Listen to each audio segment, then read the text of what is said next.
JPY is a classic case of monetary policy divergence, meaning that on one hand, there was Federal Reserve just wanting to hike. On the other hand, was the Bank of Japan adamant on the fact that there is not much inflation in Japan, and hence they will stick to a zero interest rate policy, which they have been following for almost a couple of decades now.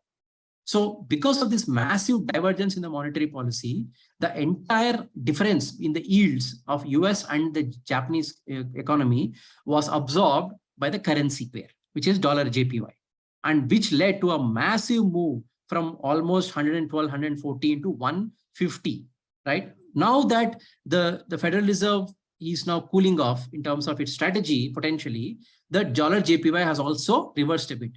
Right now, it is at around 140, 141 range. Actually, it's even lower. Maybe yesterday's, actually, this is yesterday's graph. Today, it has actually changed. So it's around 139, 140 range. So again, what is the prognosis for this?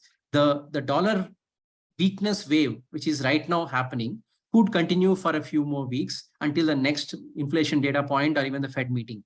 If the next inflation data point also continues to be lower than expected, we can expect much more durable move, maybe towards 135 or even to 130 in dollar-yen, possibly, because the monetary policy divergence is now suddenly disappearing, at least gradually, at least in the market's minds, right? So the JPY is a classic case of what happens when the central banks don't have a very aligned policy, and each one is very different from in the outlook and on the interest rates. So that is clearly reflected in the $JPY currency pair.